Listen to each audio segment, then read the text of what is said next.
Ladies and gentlemen, we're going to get started. Thank you so much for coming tonight. My name is Rob. I organize Idea to IPO. We've been doing events in Silicon Valley for many, many years. We hold events multiple times a week from San Jose to San Francisco.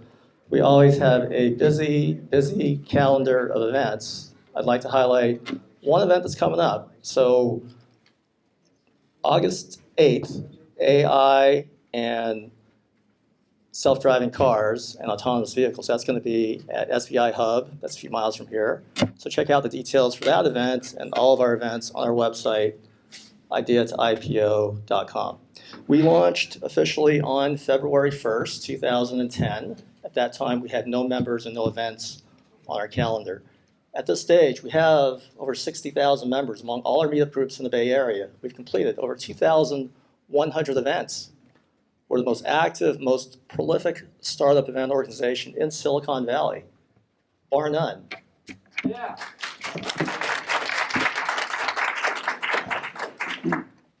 That's all I'm going to get tonight, huh? That's okay, I'll take it. Our mission is to promote entrepreneurship, support entrepreneurs, build community, and provide value in the Silicon Valley startup ecosystem. To that end, we provide content that is practical, actionable, and relevant, stuff that you can actually use to succeed as entrepreneurs. We believe in building community because Silicon Valley is an aspirational ecosystem. It attracts people from all over the world to come here to do great things. Who here is not originally from Silicon Valley or the Bay Area? Who here was born and raised in Silicon Valley or the Bay Area? 2 natives, 3 natives. Well, let's hear it for the natives.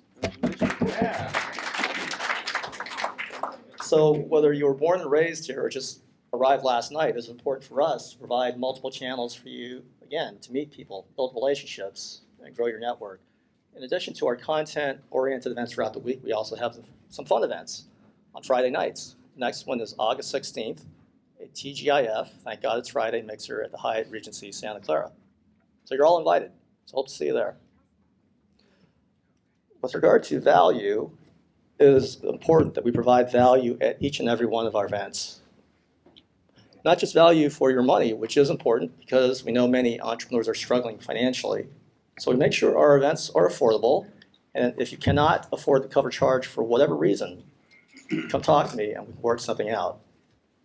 And at each and every one of our events, we provide a delicious buffet meal. Is that a delicious buffet meal? Maybe. Anyway, I want to acknowledge the sponsor of that delicious buffet meal. That's the Royce Law Firm. So let's give it up for Royce Law Firm.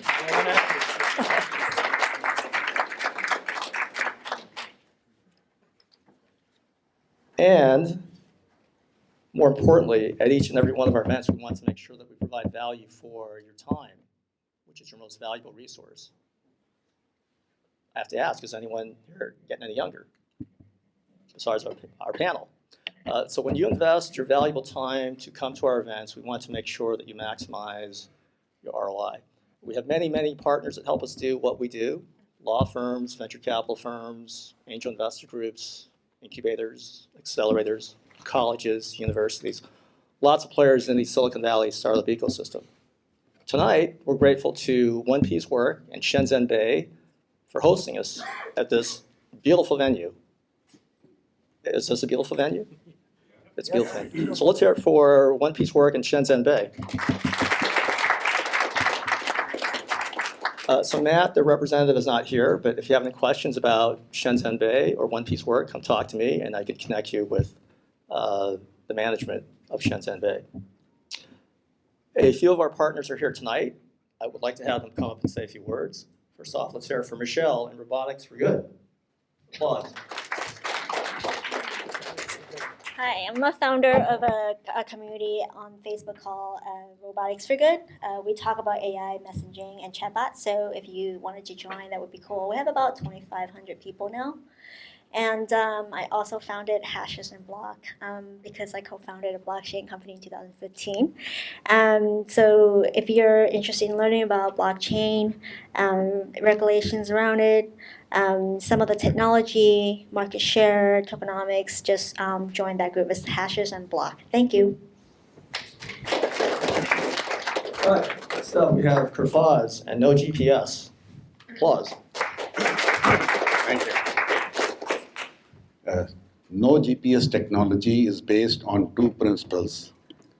Every device should know their location inherently with the help of a deep learning neural network which is embedded on the battery and which keeps on estimating the geolocation. So you don't need to have communication to GPS system which takes 100 milliamperes of current over a period of 1 minute, while this GPS system, no GPS system, gives you location at microamperes of current. So it's 10,000 times saving on battery. So this technology is disruptive and it will save a lot of battery for humanity.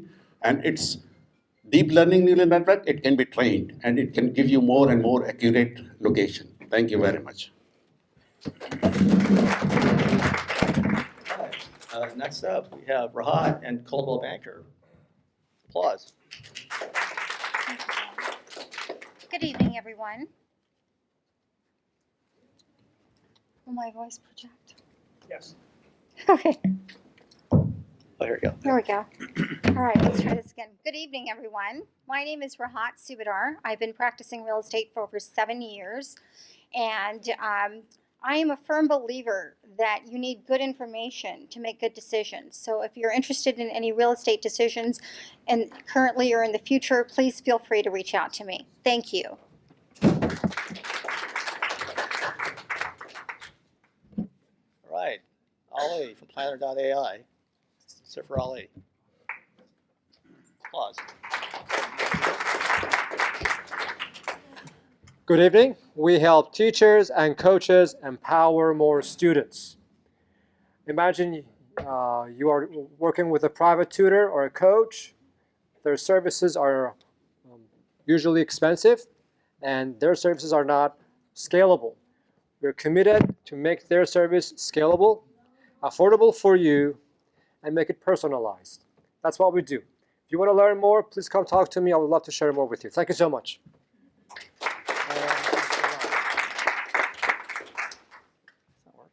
All right, so we're going to get started with the panel discussion. So we're going to have our panel hold their discussion until 8 p.m. Audience members, hold your questions. At that point, we'll open it up to the audience. We'll take questions until 8:30 p.m.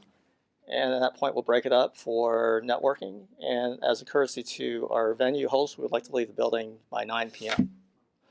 So at this point, I want to introduce our moderator. He is one of the top corporate startup attorneys in Silicon Valley. He's the founder of Royce Law Firm, and he's passionate about helping entrepreneurs succeed. So let's give it up for Roger Royce.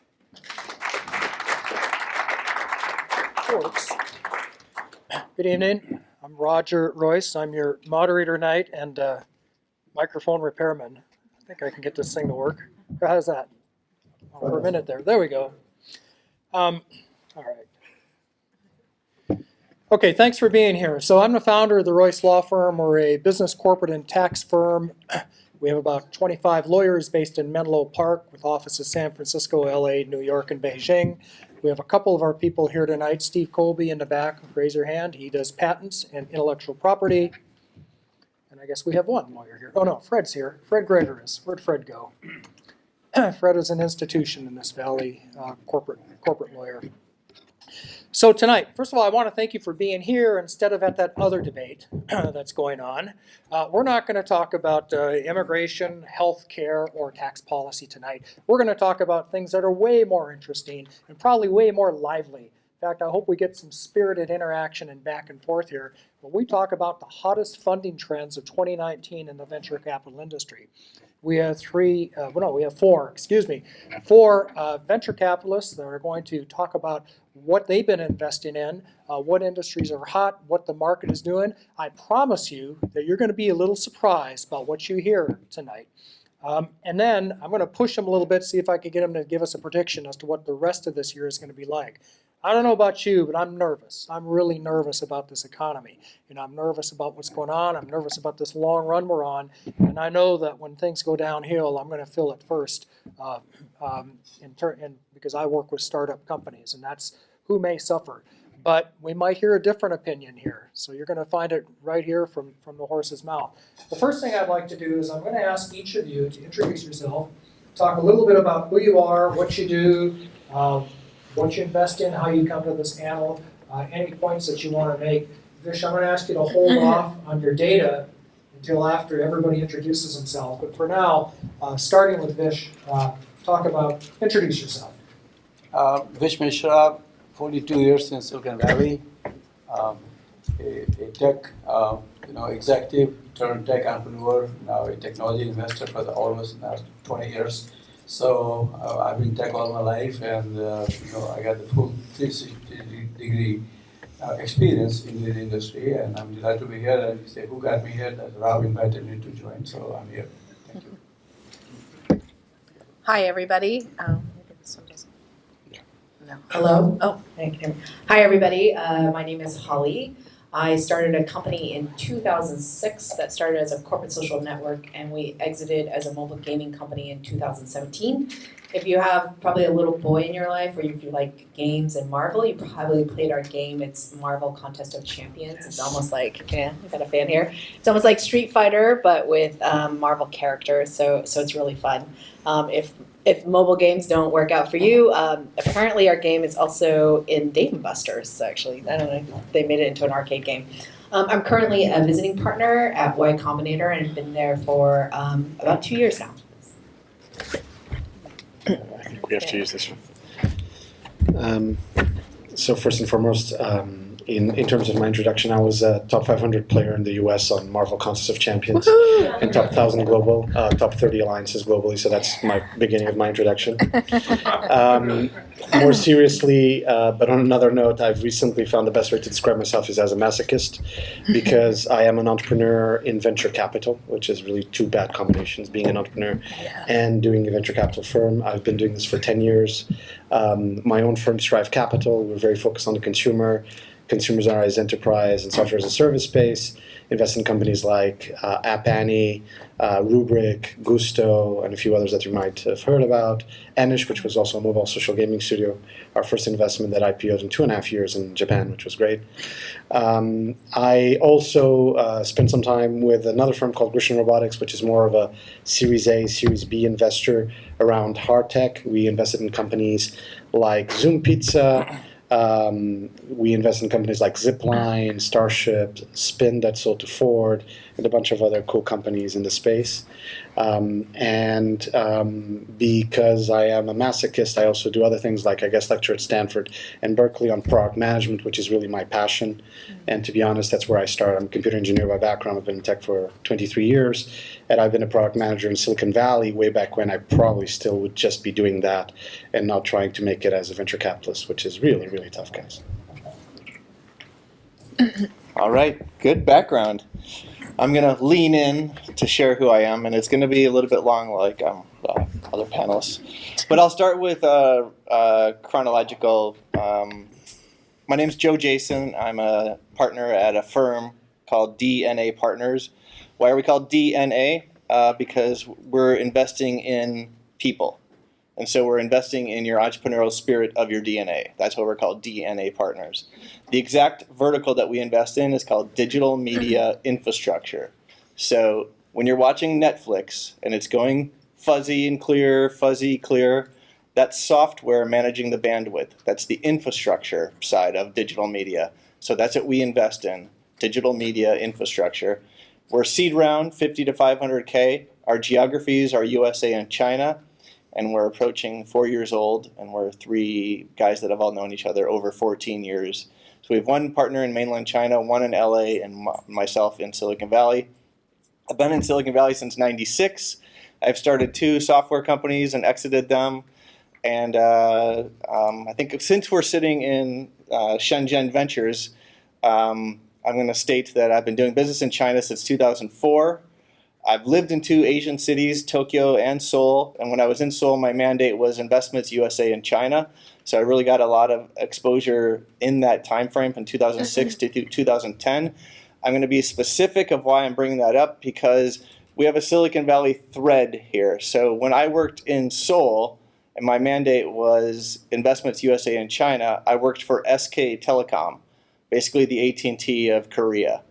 And me and the CEO, we founded the SK Telecom Venture Capital Group, and we did other investments and other journeys, that. But one of the investments of SK Telecom Venture Capital was Kaboom. Kabam, excuse me. It eventually went kaboom, right? Because they sold for a lot of money. It did exit. I think 2017 was the exit. Next month, So so that's excellent. So, and also 2 other points. One other point on the thread. I wouldn't be here unless it was for Roger Royce. Met him about 4 or 5 years ago in Silicon Valley. He's been a very good resource for, I think, legal, of course, but also just he is an attorney that is out in the field. Okay, so this is not a firm, Royce Law, that's sitting at their office all day long and behind a desk, and you go to them and you say, "Here are my pain points," or "What should I do?" Royce is out in the field looking for you too. So it's one of those firms that has a presence around the nation, and they do a little bit in China as far as I know. We haven't utilized them in China yet, but I just want to let you know that there is a thread here in Silicon Valley, and it's really nice to be a part of the ecosystem. I say ecosystem because I say economics and ecosystem. The last point is back to myself and my nonprofit area of my life, because 5G is such a big acronym right now, is that for 9 years I was an advisor to the U.S. Department of State for 5G spectrum allocation between the United States and China. And so that ended with our current administration. My advisory role ended in January 20th. Okay. A year ago. So I just want to let you know, if you have anything about 5G, if you want to talk about 5G, absolutely I can talk about that. And once again, I'm Joe, and most of my background is mobile wireless, USA and Asia. All right, thanks, Joe. You're hired. Sending all the softball questions to you tonight. Hardball. I want hardball. Oh, okay, all right. Before we get into it, I got to ask, how many startup entrepreneurs are there here in the audience? Show of hands. Any other investors? Angels? Okay. Service providers like me? All right. That about covers it, I think. Mostly startup entrepreneurs, so that's what we want to gear our comments to. So Vish has got data hot off the presses. You heard it here first. Tell us what you found today, Vish. We have a ton of mics here. No, we only have one. Oh, this is the only one. These don't work. Yeah. Okay. We'll share. Thank you, Roger. Just true to the topic, we will talk about what are the hottest venture capital trend here in the U.S. And the news is great because just through the second half of this year, as of last month and in June, $55 billion got invested, and which is higher than the $48 billion that was invested in the same period last year. Now, last year also reached the highest watermark in terms of venture investment, which was like $130 billion, compared to during the dot-com boom days in 2000. Those of you who remember, there was $120 billion got invested in the U.S. So, so the trend is actually good, and there is no indication that it's going to slow down. And the reason is that a lot of exits have occurred in the second half and the last year, both M&A as well as IPOs. So that money gets to recycle back into the VC. So the LPs, who give money to the VC, they feel good about it. And entrepreneurs who made money, they also feel good about it. So they also get behind this investment cycle, because a lot of these entrepreneurs who have now become ultra high net worth entrepreneurs, and they have started their own family office. So a lot of money is coming from that direction also. So that's one, that's really great news. The other thing also is that there's a large amount of dollars being invested. I know some of you are, about a dozen of you are, startup entrepreneurs. You probably would not get that much money, right from the get-go. But if you do well, here's a number: 100 some plus $1 million rounds, have happened a lot just in the second half alone. And the other thing also that we've seen is that the number of what you call unicorns. That has been pretty much also all-time high this year.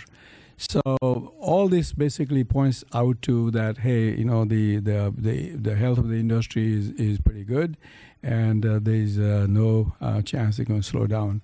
Now, where did all the dollar go? So you want to know if you're an entrepreneur, so you should figure out, okay, where is the money going?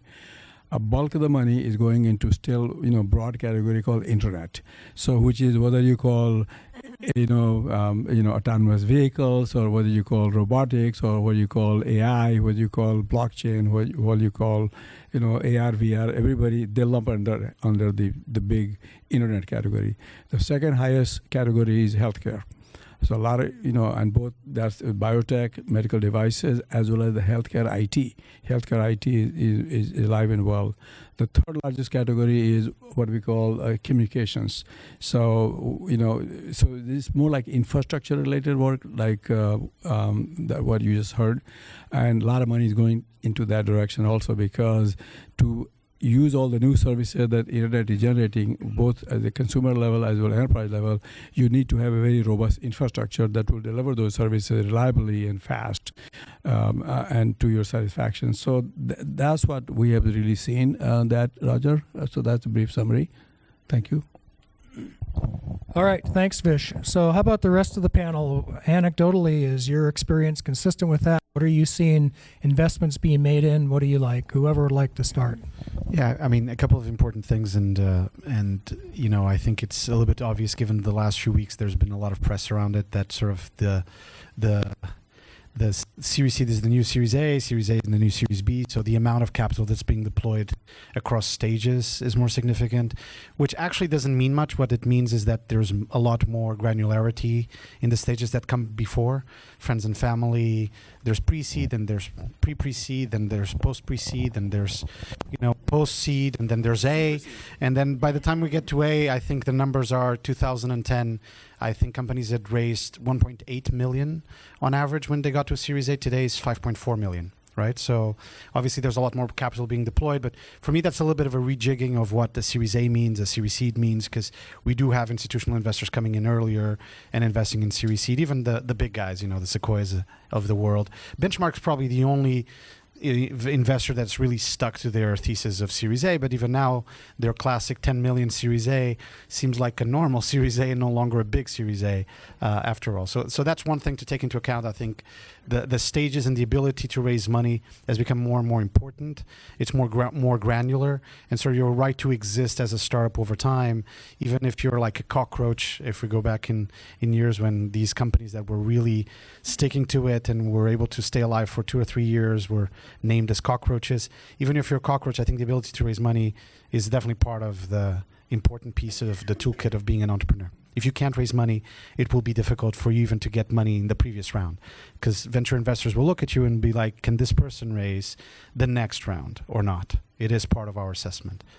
The second thing I think to take into account is really more the verticals. I'll tell you the verticals I'm excited about, which are not necessarily, I think, Vish, rightfully so, mentioned healthcare. We don't invest in healthcare. We stay on the borderline of that with well-being and fitness.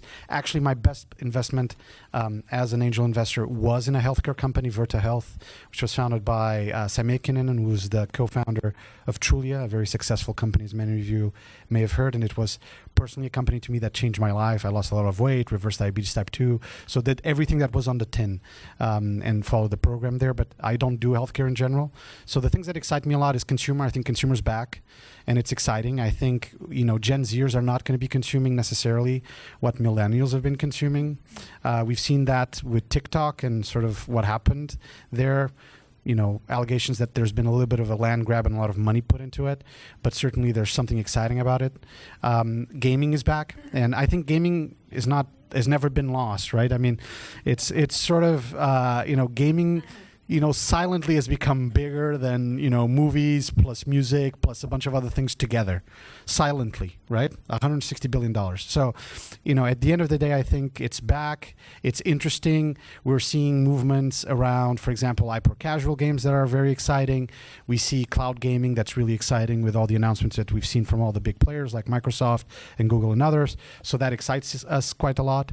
The third part that I'm really, really excited around consumer is the hardware side. And I think finally we're having a hardware revolution. We are, as consumers, finally going to get better and better hardware. And so this son of a lesser god in some ways, I think now finally is getting the real funding that it needs to have. The costs of development are coming down dramatically over time. And for us, that's a really exciting space to look at and to invest in. So that's, again, really around consumer, hard and software side of consumer.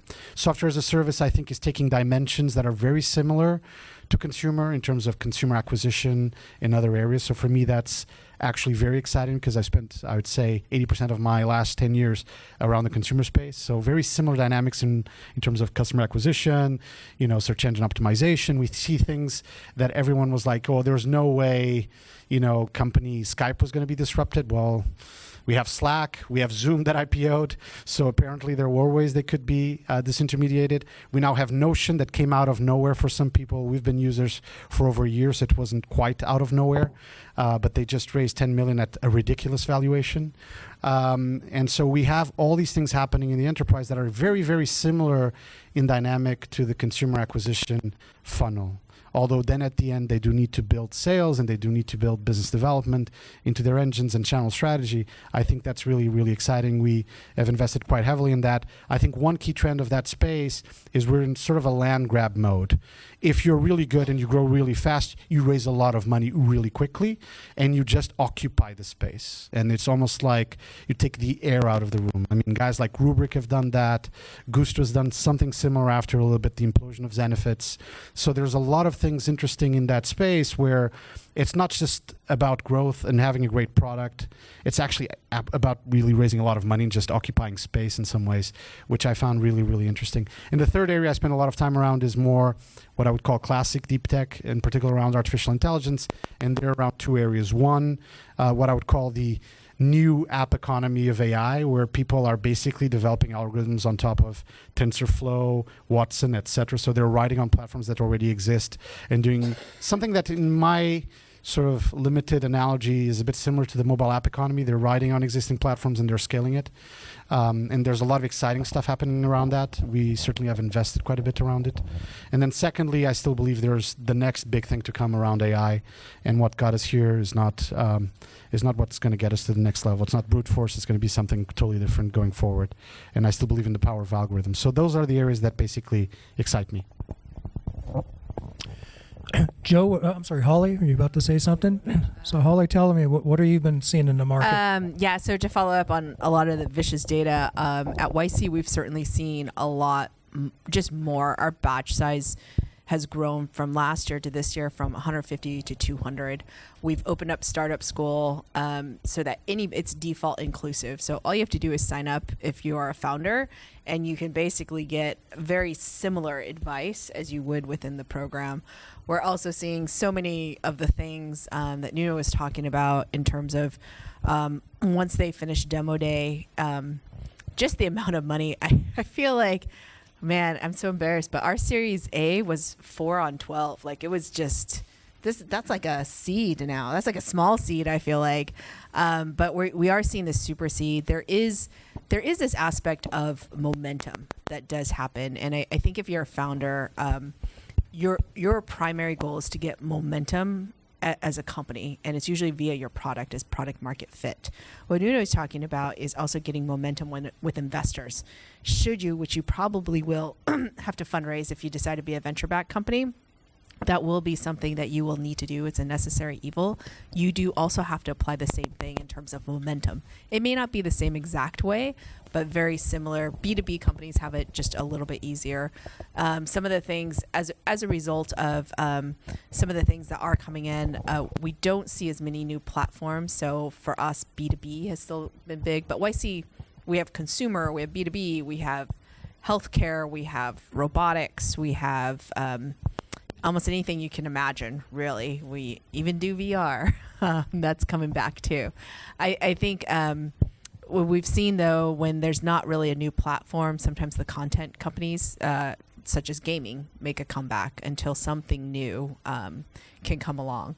So I certainly think, and I don't want to dismiss the generational shift of like Gen Z, and I think the way they're going to change and the way that they build products and the way that they interact with the internet, I don't think the current products suffice them right now. I just don't know if Instagram will scale or be full of longevity. YouTube is interesting though. YouTube, I still see it going pretty strong, but Let's see if this one works. I'm Yeah. told it might.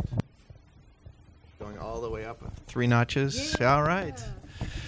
All right. I think I'm going to take a different approach. Remember, we're digital media infrastructure, and so I'm not really looking at healthcare and all the other verticals. Of course, I come across a lot of hardware, and I'd be curious to find out if your hardware revolution is associated with software and connectivity on that hardware, or if it's, what are percentages of the hardware standalone, the hardware with software, and the hardware with software and connectivity. But you can answer that at a later date if you choose. For me, I would rather, I think, maybe talk a little bit about the future. I think Rob will give me the permission to do that. I think it's more philosophical. Rob gave me the thumbs up. It's slightly philosophical, and I want us to think a little bit outside of the box instead of just the Silicon Valley style and what we're talking about, AI and robotics, and these things ebb and flow, right? And it's all cyclical. And so I've been thinking a lot about our 5 receptors that we have as human beings, and user interface, user experience, and industrial design. So I'm calling it the 3 U's. So I think if we're out there creating new products and services that are hardware, software, and software services, could we please think about new ways for humans to interact with computers? I know it's been an acronym for 30 years, HCI. I'm aware of that, but I would really like to start looking at companies or looking at other types of user interface, whether it's just for people that want to use one receptor and not just their eyes, or not just their eyes and their ears, that maybe want to point to the television and interact with the television. we always get a company that wants to do smell-o-vision. There's always an application for that. That is actually happening. That's happened in Japan. They had an apparatus about 8 years ago. They had an apparatus that you put on the bottom of your USB-B type. And then you had an orange on the screen, and it would emit an orange smell. So that is happening. And a couple other companies out there. So I guess I would want to push us more in, when we're all building products as entrepreneurs, could we please look at our 5 receptors and look at all the demographics around the world? Okay, when we're looking at 7.5 billion people, and is the number 2 to 3 billion that are not on the internet yet? And why aren't they on the internet yet? Is it because of an expensive operating system, or is it because they can't see, and so they can't interact with the internet, with just their ears? So let's look at that. UI, UX, and industrial design. Let's consider that when we're entrepreneurs. And then I think when we're speaking about digital media and we're speaking about YouTube, there are other companies out there that are not YouTube. Of course, there's TikTok that hosts videos, but let's get a lot of the time for DNA Partners, we're in Los Angeles and we're in Shenzhen, and we're looking at digital media companies and the infrastructure of digital media companies and client server software and embedded software and the value chain of software and how it goes through the network all the way from the human being to the hosted facility, whatever we want to call that these days. So please think about that thread as well, as now, chipsets are being much, much more advanced, so we can do more software on chipsets. And you saw that Apple just bought Intel. So we've all been wondering, I think, all of us, why isn't Intel very good at mobile wireless or wide area network wireless versus local area network, right? Wi-Fi versus cellular, wide area network cellular. So I think we've looked at Intel for a lot of years, and they haven't stepped up to the plate, and they haven't stepped up to the plate in 4G, 5G, and so now Apple is going to buy them and try to do something with that intellectual property. And maybe they'll take it to our country, or maybe they'll take it to another country to have that developed. I don't know, but it's up to us to approach them about how do we do the digital media infrastructure at the chip level also, and how can we approach Apple to be more of a productive company, and maybe they could buy your IP in an eventual time frame. So I guess I could go on, but I would like other panelists to share their notions as well. Thanks for that. I think I want to ask you about a couple of specific technologies. I know we've been talking about sectors. One of our sponsors back here has a blockchain group, and that seems to be all we've been hearing about for a few years. Have there been big blockchain deals, big blockchain companies being funded? Is that just a technology, or is that something that you would invest in? I'm really glad you brought this up, because I was invited as a non-blockchain expert and a non-blockchain industry participant, only an observer, not a participant. I was invited to the Philippines in May 2018 to be on a beach blockchain summit conference and be a panelist on there. And I told the conference leader I don't have much experience, and he goes, "No, we want your mindset from USA and China. What do you live in Silicon Valley? You're in China 30% of your time. We want to get your perspective on what you think about cryptocurrency and blockchain." So I did that, and I was there, and I had a great time. And there was 250 executives from around the world, in Cebu, Philippines. And I got up there and I said, "I don't know what I'm talking about here. I'm just giving you perspective." And it went over very well. I ended up meeting a lot of executives and having a good thread of conversation in the last year. And I've gone back to the Philippines twice since then. And I will answer your question. It feels like cryptocurrency is becoming a more valid reason and rationale for the unbanked community. So it seems like the governments, and I'm speaking into the future and the horizon here, who knows which government's going to click into this first, but the governments of their countries that are the unbanked populations, the majority of unbanked populations, could crypto their own currency, and then they bypass the banks completely. So that's one macro notion to really, really think about when you think about China, Japan, the Philippines. Well, Venezuela did it. Venezuela, exactly. So, like I said, I'm getting to know this. But to answer your question in respect to ICOs, in that room, May 2018, all those leaders said, "Look, the industry is 95% corrupt. So we have to deal with that, along the way." Okay.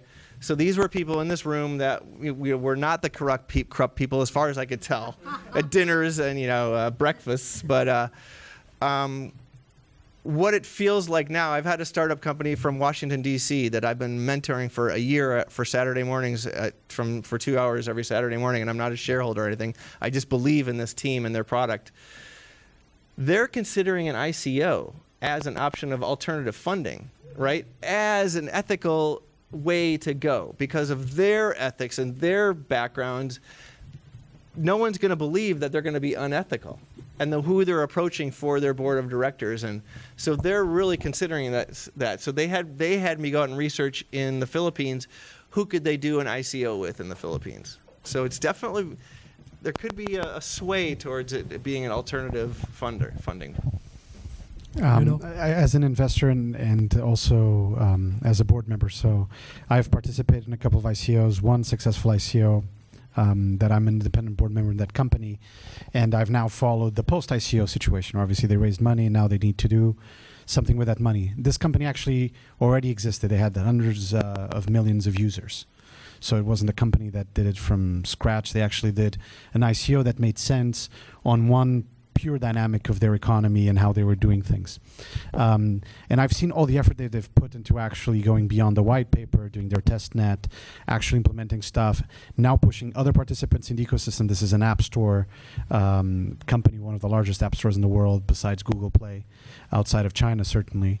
And so I've actually seen that there is value to doing this, and part of the value is disintermediation.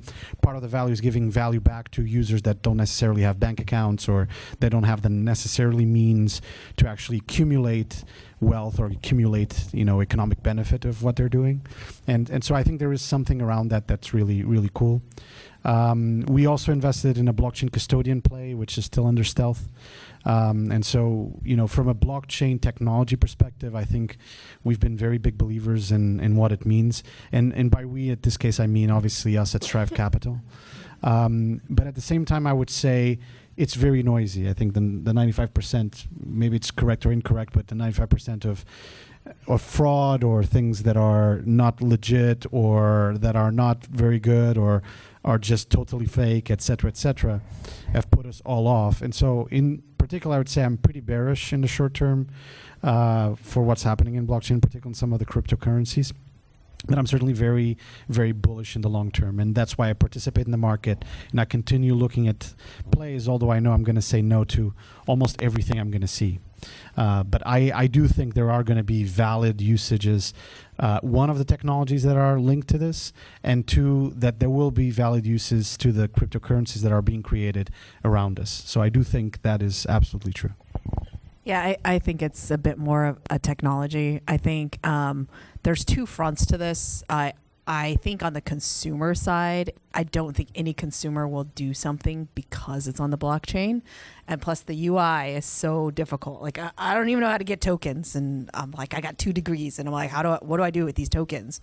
Right. So currently I think that, yeah, I need a PhD. I need to get onto the testnet. I need to set up my wallet. There's like all these things you got to seed. There's so many things that I just don't think they're making it as accessible. And it's almost like if you want to rebuild it, it's almost like you get the product market fit. And on the back end, there's got to be some really good reason why it needs to be on the blockchain. Or maybe they just don't care. I think it also, for B2B, I think it can matter a lot. In terms of like looking at more transparency between the supply chain. And it could be some type of thing that gets like for the technology itself get adopted in terms of some type of protocol.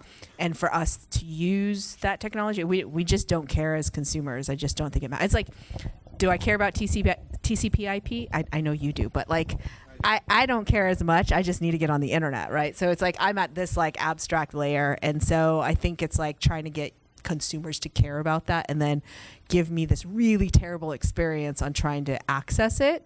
But I absolutely think that there are, I'm super bullish that it will be a gaming company that will sort out how on the consumer side to basically integrate blockchain technology as well as crypto, mainly because I've been taking your fiat currency for years and giving you virtual currency in exchange. And you guys have still been giving me your fiat currency. So we somehow know how to do it. So I do think like that will be, I think the gaming community is probably one of the best places to test this. Okay, so I think I'm hearing it is a funding trend, but as a technology that enables applications. You'd invest in the applications, not so much the technology.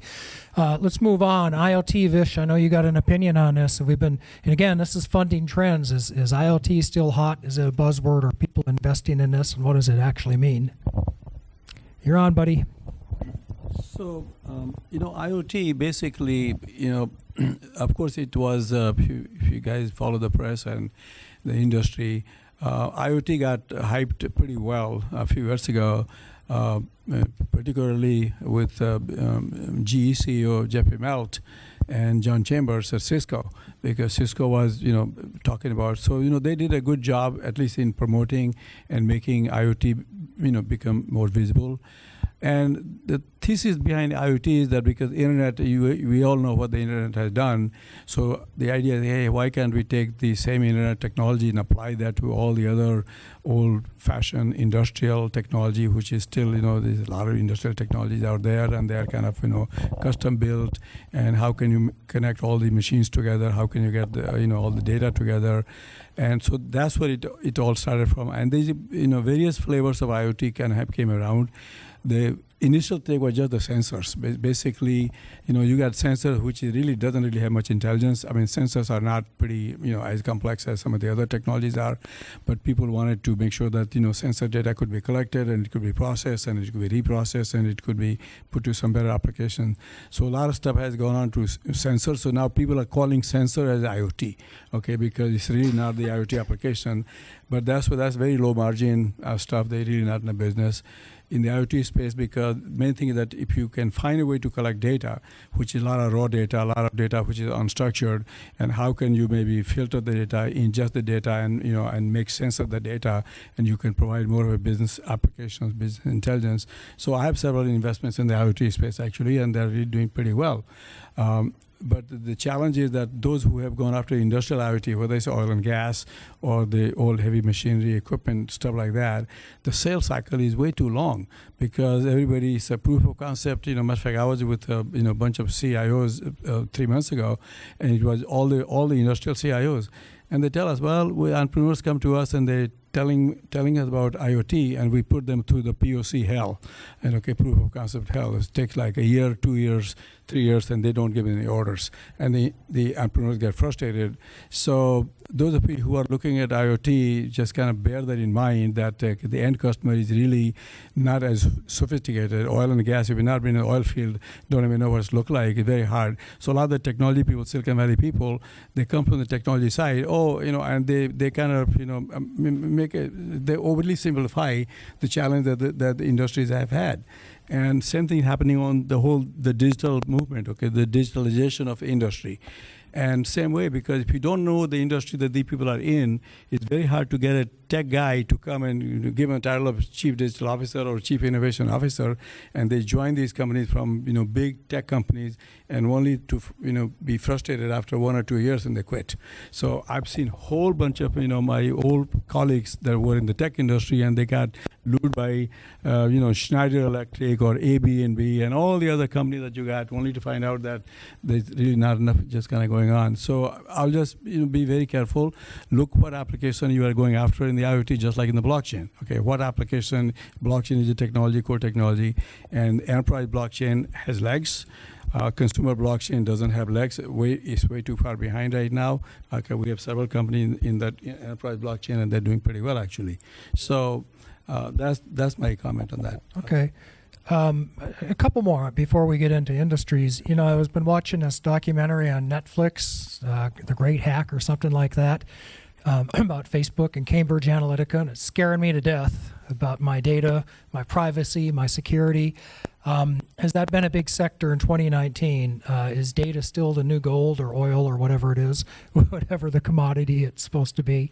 And have we seen big bets on those sorts of technologies, and will we continue to?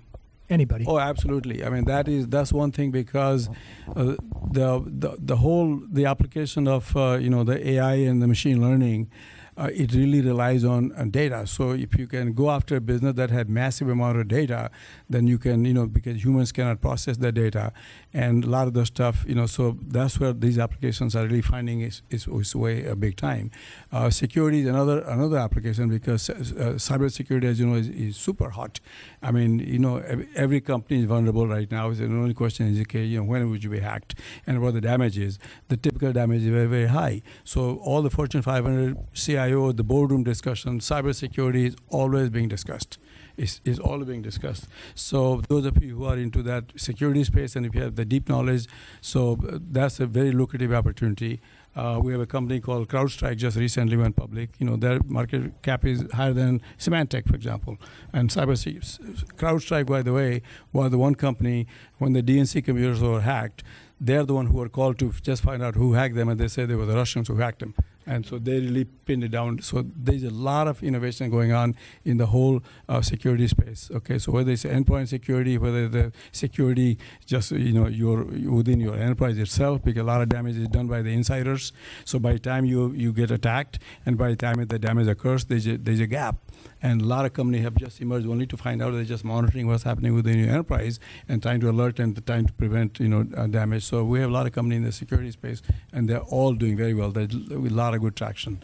Thanks. So, No, why don't you go ahead? So a couple of untangling a couple of the topics. I think privacy's of the day right now. It's a big topic for all of us. I think what happened in the last 2 years took many of us by surprise, and what was actually being done with our data, et cetera, et cetera. So I think it's of the day. There's been a lot of companies emerging in that space, both in consumer, the B2B space, et cetera. And you know, I actually invested in a company way back when called KeepSafe. I've been on the board of that company now for several years. A very interesting company, direct to consumer, that is really being focused on the notion that you own your data, and that nobody else should do anything with your data. They should certainly not monetize it. And it's really, again, you own your data. So I'm a big believer in that. And I think, if anything, we will go into a world where there is, on the one hand, the acceptance that Pandora's box is open. A lot of our data is already out there, and it will be difficult to get it back. But at the same time, people, I think, will be a lot more thoughtful on where they put their data, with whom. I think we'll see more and more class action suits. I think people will get more and more money, hopefully, at some point out of those class action suits. And we'll start seeing companies that maybe will falter on those class action suits and some of the dimensions on regulation on that. So I think one is the privacy element. I'm not an expert in security. I won't go into that. I think Fish has given us a lot of interest data points around that. The second topic I would say is data as opposed to algorithms, right? A lot of the notion that we've talked about as data is the new oil and it's super mega important, etc. I do think that's true, but I do think there's a couple of contrary elements to it that lead me to believe that maybe it will have more of a neutralizing effect on the importance of data going forward. Things like there's a lot of exciting stuff happening around synthetic data.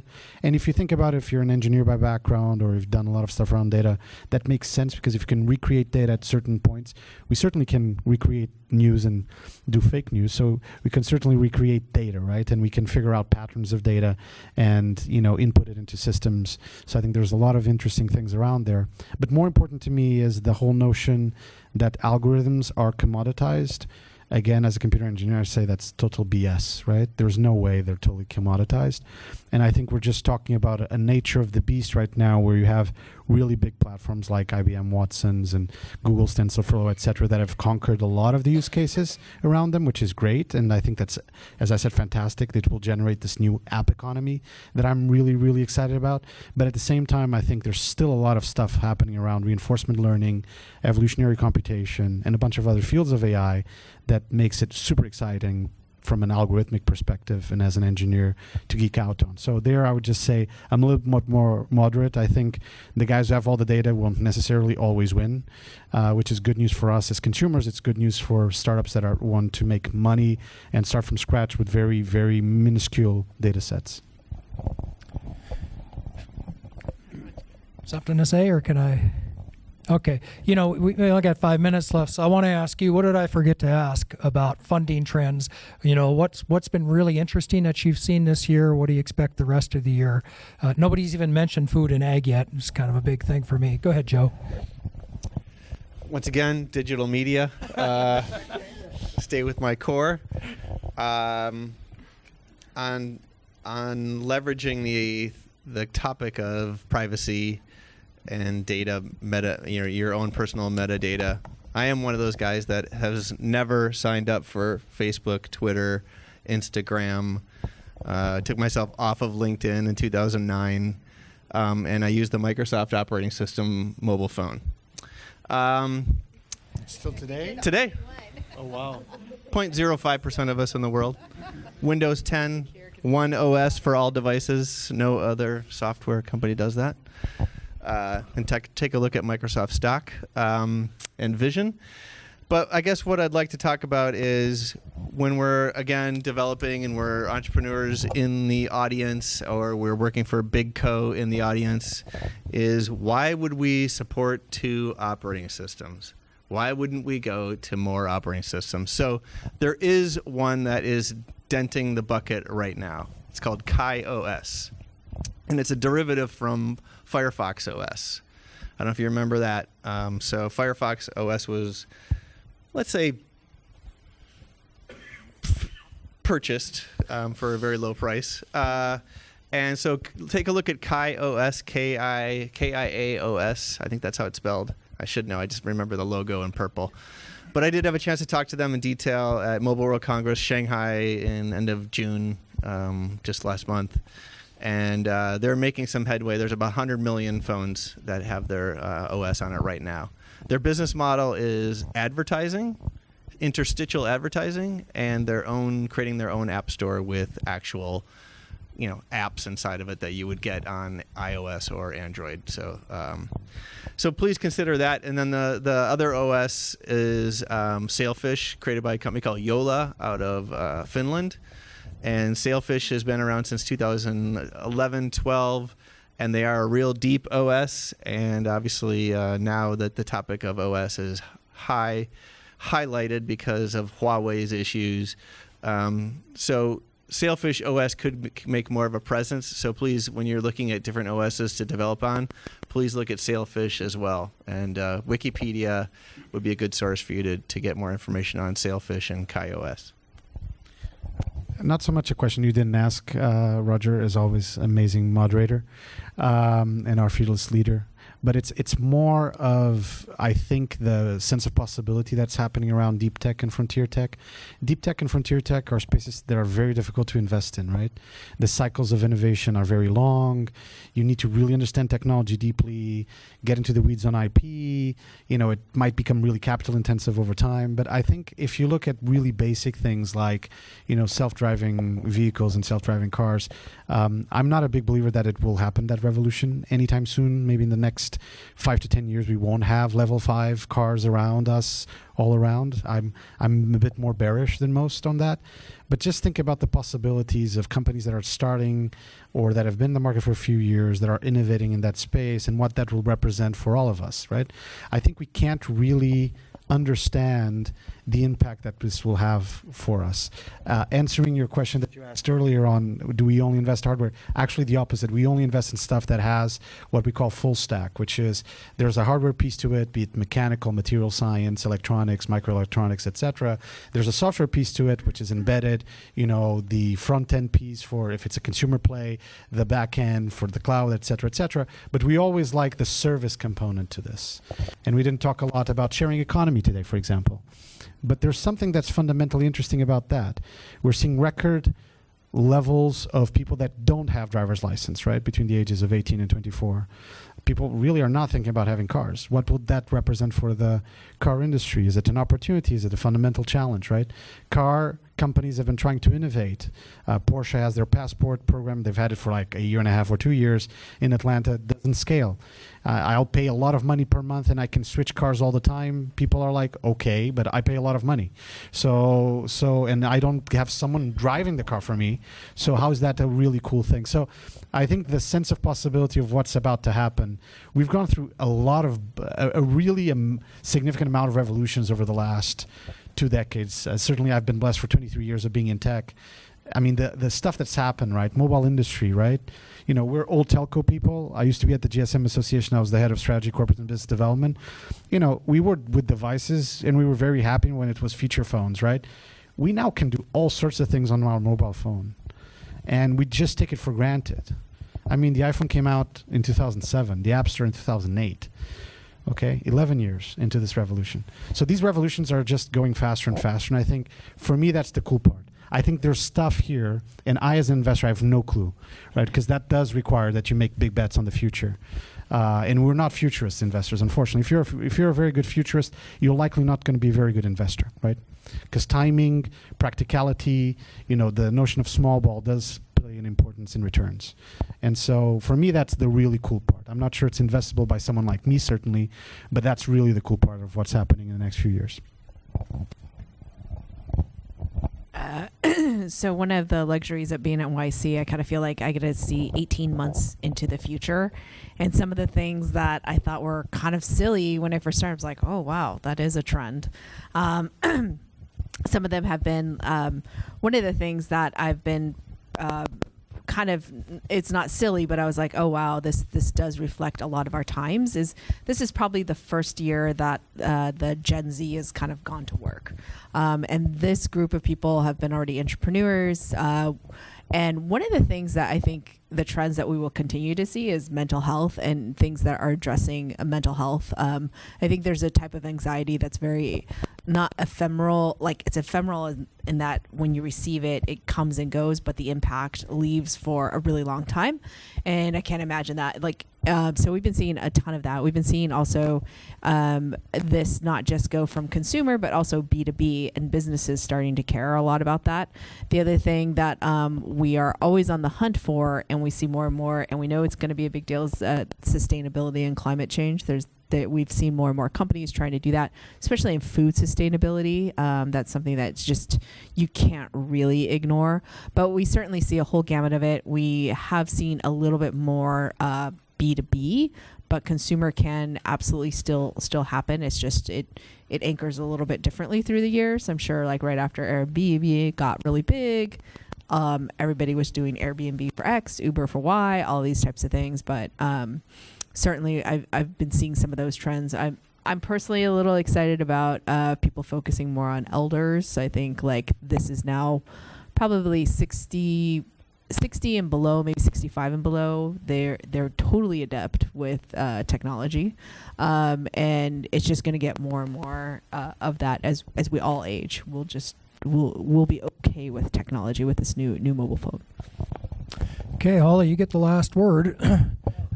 All right, so thank you, panel, for all of those great comments on what to expect in the funding trends for 2019. And back to you, Rob. All right, let's give it up for the panel. By the way, I forgot to mention at 8:30 p.m. we're going to have a raffle. We have 3 copies of this awesome book, Dead on Arrival. I love that title. How to Avoid the Legal Mistakes That Could Kill Your Startup. And that was written by our great moderator, Roger Roy. So we're going to pass around the fishbowl. It's back there with Rahat. But you have half an hour to enter your business card, and we'll have the raffle at 8:30 sharp. At this point, we want to open it up to questions from the audience. We want to take as many questions as possible. And we're going to form a little line here. That way we can knock off the questions as efficiently as possible. So who has a question for the panel? Come on down. Right there. You're first. Go for it. Joanne, right there. I'm Joanne. Hi, I'm Joanne. So I have several questions. Number one is Facebook. They announced in March that they're going to have P2P, private direct communication, and they claim that they don't even know what is said. It's kind of they're trying to, I think it's PR is kind of a maneuver to, to counterbalance their loss of data for all of our private, communication. So that, if that is true, if that's going to be implemented, okay, well, now here is a fundamental philosophical question, and that is AI is heavily dependent on data, public data. Okay, now IoT and all related, to everything depends on data. And in China, you're the one. Okay, I want to address this issue too. Well, WeChat collects data of everybody. And they have this, no wonder they're so ahead of us. I'm going to hop in as a moderator. You have to make it a question, so it has to be a question. Our system, on the one hand, we're claiming ownership of that. And Facebook is saying, okay, we're going to accommodate that. That is contradicting the growth of the demand for data for AI. So how do you resolve that philosophical problem? Facebook has a business model that's dependent on capturing metadata. So they can have a couple loss leader products that are just peer-to-peer encrypted. And they can also change their business model. I'm just highlighting. I'm not implying anything. I'm just highlighting their business model. Okay. That's it. But I think there is a fair point, which is, I agree with everything you said. There is a fair point, which is to say a country like China, for various reasons, there is an advantage in the fact that not only the way that the data is being collected is, let's just say, more porous and pervasive. I'm being nice here. But also that the way the things that are done with that data are also a little bit more pervasive and also more porous and a little bit more widely accepted, right? And I do think that gives an advantage to Chinese companies. It gives an advantage to the Chinese intelligence system, and it gives them an advantage in terms of how they govern themselves. Now, is that good or bad for their citizens? Actually, that's an interesting conversation to have with the Chinese, right? Because actually I've been seeing and reading a lot about, I mean, I lived in China for 6 years, just to be clear. So I'm not talking from the outside. I was married to a Chinese person, you know, all you know her well. And so, you know, I don't think that the Chinese people in general look quite in the same way at the way their data is being used that we would look over here, because there's two elements that I think we forgot around the Chinese economic development. One is the notion of trust, in particular around credit scoring and, you know, fraud, etc., was never really present there. So in some ways there was a need to leapfrog systems and to go ahead and to create a system, good or bad, I'm not going to argue if it's a good system or not, that does better credit scoring for the people of China, right? And there was a need to do it, and it was felt by society. I think the second piece is also the notion of privacy. One thing is the notion of privacy, the other thing is the notion of security. I feel safe. And I think in any time of the day, probably the majority of the opinion in China says, I prefer to feel safe, right? If the government knows where I am at all time, I have nothing to hide. Arguably, if that's a good social dynamic or not, I'm not here to judge.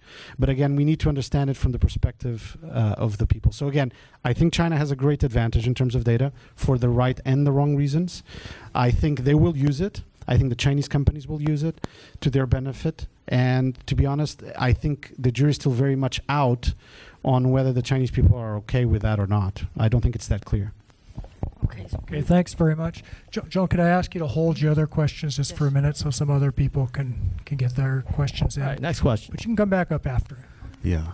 Mr. Vish Mishra in the beginning said that a lot of money has been invested in during the last 6 months, something like $56 billion, isn't it?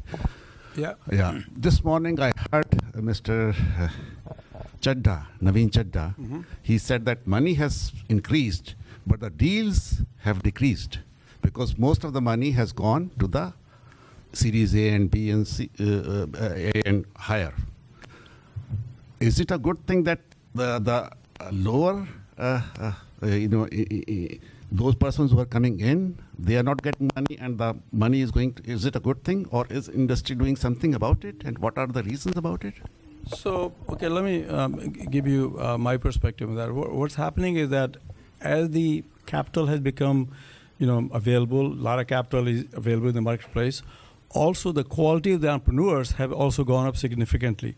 So there's huge competition. So you look at the entrepreneurs, of today, like, she's a Y Combinator. She sees the entrepreneurs who are coming on the scene. So entrepreneurs are competing with other entrepreneurs for the venture dollars. Okay, and what's happening? There's a flight to quality that's happening. So the money is going in that direction because major businesses are being built because the entrepreneurs are very ambitious. They are highly knowledgeable. They are deep subject matter domain experts. So that's what's kind of going on. So you cast whether it's a good thing or bad thing. Now, having said that, also let me tell you, for the first-time entrepreneurs, there's a lot of capital available for them, the very first-time entrepreneurs. So when we talk about the gross numbers, the total gross numbers across all series, okay? So right from the seed or the pre-seed to A, B, C, and D, and F, kind of combined. So if you're a first-time entrepreneur, you should feel comfortable that there's a lot of money available.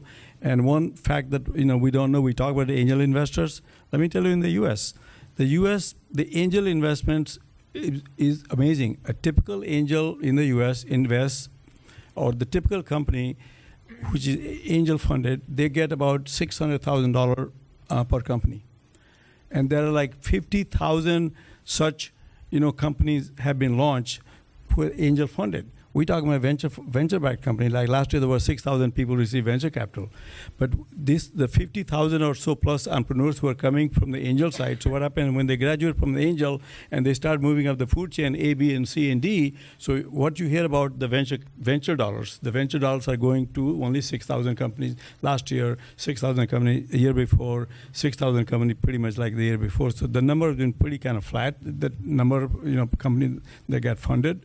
And this year we're already on the same track. We have 3,000 companies have been funded already by VCs. So you take a look at how this thing just kind of pans out. So there's no need for any concern. I think if you are a good entrepreneur, you got a good idea, good company, the money is available. But you had to compete with other entrepreneurs. Okay. Thank you very much. But it is a cherry pickers market, exactly to your point. A lot of people get first money and angel money, friends and family, and then if it's like, let's say, 1 order of magnitude less number of companies gets funded by VCs, it's a cherry pickers market for the VCs. Because then I'm like looking at all this panoply of guys that got funded, and I'm like, who worked out, who didn't, right? And I can sort of select. Now there's going to be more competition maybe at early stages because of this whole phenomenon of Series C becoming the new Series A, etc. But it is still a hustle then to get the venture money, right? I mean, don't be fooled by that. It's easier maybe to get the money at the beginning, but at some point you're going to hit the wall if you really can't raise from Sandhill or from somewhere else the venture dollars. I will put in a small plug for YC. If you're a first-time entrepreneur and you're just kind of trying to figure out where to go, you go to startupschool.org. It's a free online course, 10 weeks, default inclusive. We're taking signups all the way till August 4th, and you can get up to $10,000 equity free grant if you complete the course and fulfill some other requirements. And then also, if you're ready, we also have applications open for the batch winter 2020. So you can just go to ycombinator.com. I don't know if that Y Combinator itself is probably added to, I do think at some way it's increased the quality of entrepreneurs for sure, because it's connected one another. I don't know which came first, the angel investors or the entrepreneurs, right? Like, I guess there's this supply and demand in terms of this marketplace, but certainly the amount of angel investing has been incredibly helpful for our fund, because we do it at the very earliest stage, and we're probably not, sometimes I feel like we're not totally seen as an institutional fund, but we think like VCs too on the back end, in some ways.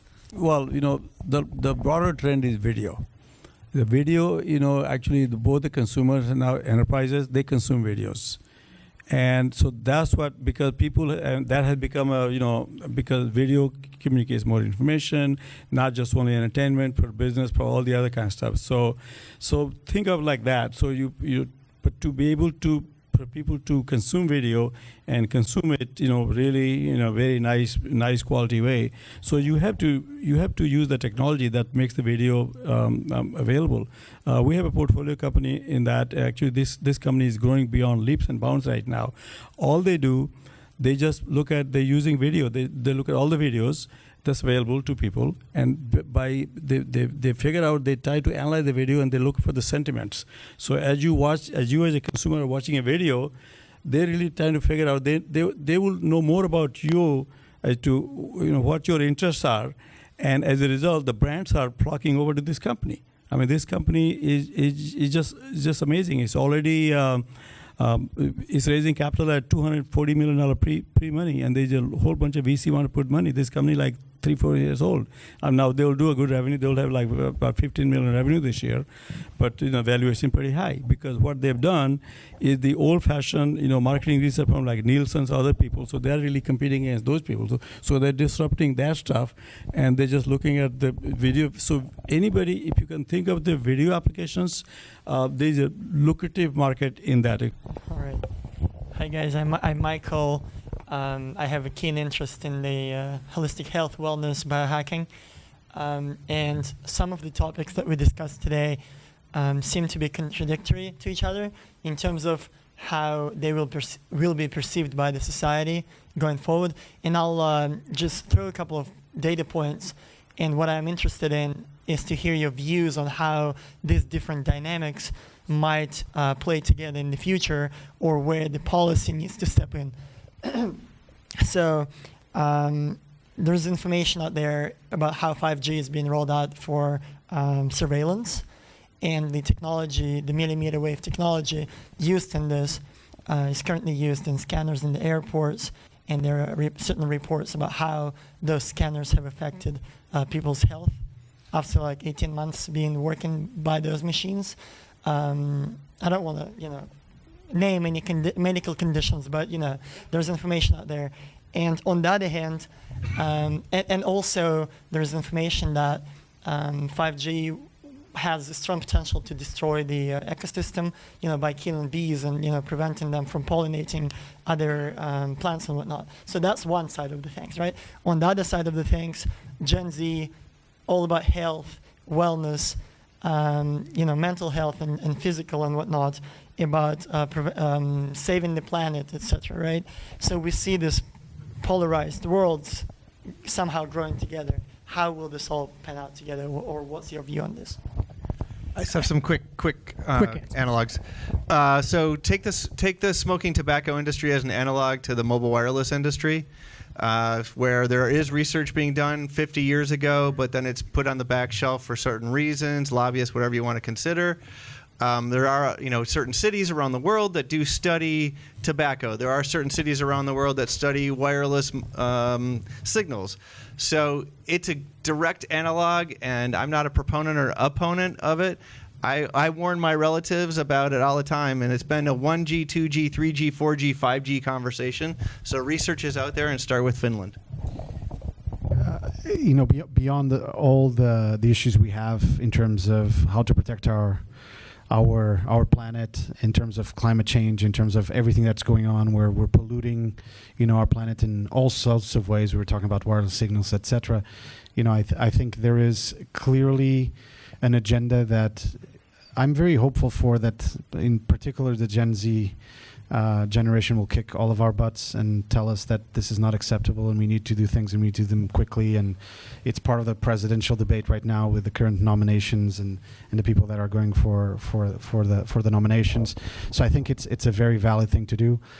I'm a bottom-up person, right? So I think actually all of this starts with us as individuals.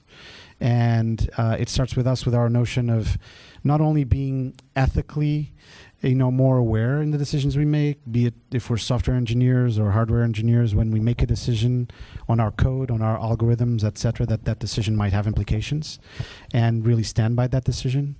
If we're consultants, when we make a recommendation to a client, that recommendation has a certain level of ethics to it, but even more core, that we feel as human beings that we are part of an ecosystem where the people around us are not just literally the people around us, right? There are people in other parts of the world that will suffer from decisions we make, maybe potentially right here. So again, without being overly philosophical, I've actually done a talk on rejection as a path to growth, which has a lot to do with adversity and, talking about growth mindset around adversity.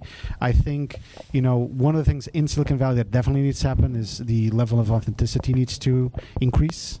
The level of discussion needs to increase, and people need to be more aware of who they are and what they stand for and what they're basically standing against. And it shouldn't be just about money. It shouldn't be just about raising 20 million or IPOing, etc. And I think the discussion is starting to happen. So I'm very hopeful. This is not a negative comment. Okay, last question. All right, thank you. It'll be a short question. So thank you very much. So there's a lot of experience here across verticals and areas of investments in terms of the VCs and what you're doing. So my question was related to 5G. I'm wondering what you guys think about 5G in terms of it being a step function improvement in what is happening in the industry versus just a normal evolution of what's going on today. So I'm just curious for that. I can be very quick. I think it's definitely a deep evolution, not a revolution. It's because two issues to consider. It's going to be multi-spectrum, so we're going to be utilizing different spectrum in the sky. Okay, that's great that we're going to be able to do that. The second is it's going to be all TCP/IP, so no need to dial a telephone number for that user interface, no need for SMS, that old paging protocol. So one technology protocol for 5G transport, TCP/IP.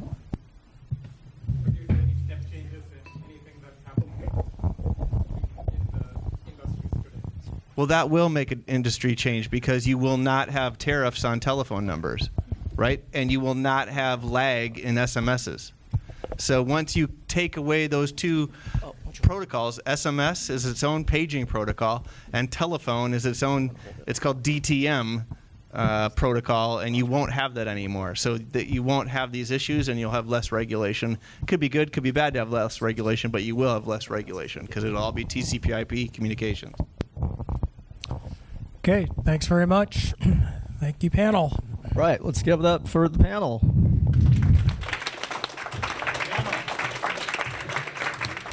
Ladies and gentlemen, stay in your seats. We're going to do the raffle. So has everyone who wanted to enter the raffle already done so? Just drop in your business card. You have an opportunity to win Dead on Arrival by Roger Royce. Going once, going twice.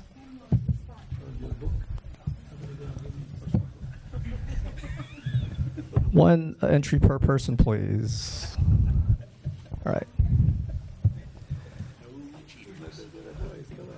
Oh, we're. All right. Thank you. Well, let's do it. Okay, and first winner is drum roll, please. Okay, this big card came. Oh, here. Okay, this is Michelle Singh. Michelle. The blockchain. Come Hey, on Michelle, down. there you go. All right. You can get a picture later. You can do it with Roger, not with me. It's okay. With the author. That's okay. You can do a proper one later. Right. Let's keep moving along. No? All right. The Okay, next very winner is Holly. Holly, pick one. Here's your Okay. chance. Ooh. Be fair. And winner is BJ Kaduri. BJ Kaduri. Oh, Come on there you down. go. Good job. All right. Congratulations. Thank you. All right. And the third winner is Nuno. You want to do the honors?